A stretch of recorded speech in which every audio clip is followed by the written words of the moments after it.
Spring ball for football is underway, indoor track and field is on fire, and so much going on all around TCU athletics, so stay tuned for this week's Sports Report.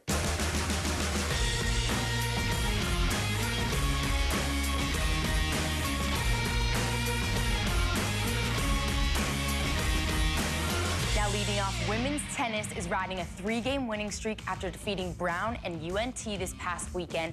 And the Horned Frogs win over UNT marks their 7th sweep of the season. And up next, the Frogs take on Duke next Tuesday. And big news coming out of indoor track and field, the Horned Frogs finished 4th overall at the Big 12 Championships. All-American Scotty Newton finished at the top spot of the triple jump, shattering a school record, conference record, and now holds the top mark in the nation. And of course, the men's 4x400 team that has been breaking records all season and was the favorite going into this meet came home at the top spot in the podium. Now the Horned Frogs, who finished in the top 16 of their event, will participate this weekend in the NCAA championships.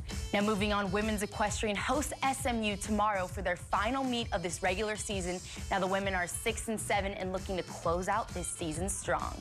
And next week over spring break, we have 2 teams traveling to California. TCU baseball takes on USC, UCLA, and Vanderbilt at Dodger Stadium, and beach volleyball heads to the West Coast to take on the top talent in California. And speaking of beach volleyball, I sat down earlier this week with my first ever guest from the beach volleyball team. I'm joined now by Cassie House from our beach volleyball team. Now the season is underway. How eager were you guys to start playing? We were very eager.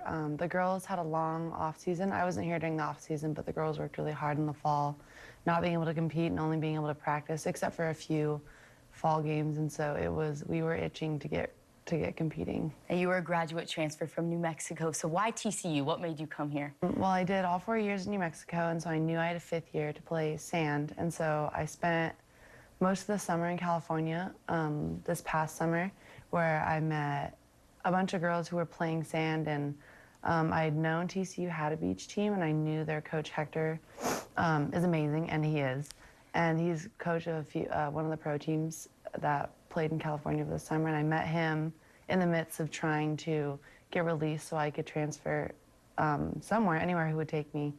And Hector came with me in open arms and promised to coach me well, and so here I am. And so here you are. And we were talking about in New Mexico, you said you played indoor, and they got beach, but you stuck with indoor. So what is the difference between indoor and beach where you see? There's a lot of differences, not only in, one, how many people are on the court, and obviously what we play on, but the environment is much different. It's much more lax. So going from indoor, which is very high pace, it's more of a power game, to moving to beach, which is a little bit more lax in the environment, and it's more of a chess match.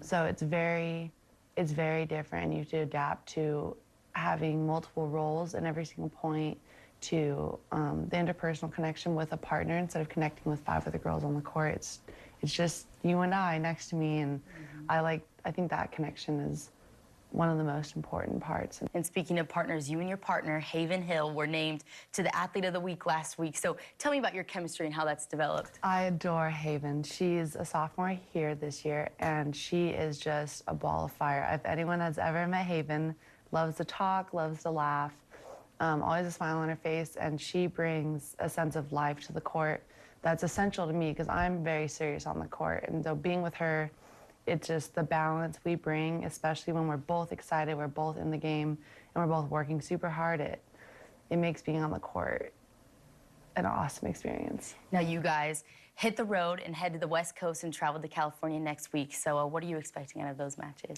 California is going to be a good test. There's a lot of really good teams. We see Hawaii, UCLA, USC, and a bunch of other really good schools. We get to go back up to Cal Poly, I believe, and I think we're ready to go to the coast and show people that can't overlook TCU. That's right. And now we were talking earlier about beach volleyball. There's not many schools that have it. So where are you looking, hopefully, the growth of this sport and where it can lead to? Yeah, it's amazing how quickly it's grown. Even smaller schools are starting to get it, and obviously a bunch of big schools have it. It would be great to see it develop into a very large, popular sport in the NCAA, just in general, and kind of have it get that funding, and because it is such a good outlet for young girls, and it creates such a good environment in terms of learning to grow as a person. No doubt about it. Well, Cassie, I appreciate you stopping and chatting with us. Thank you so much. Thank you. And stay tuned. There's more to come here on Horned Frogs Nation, so stay tuned.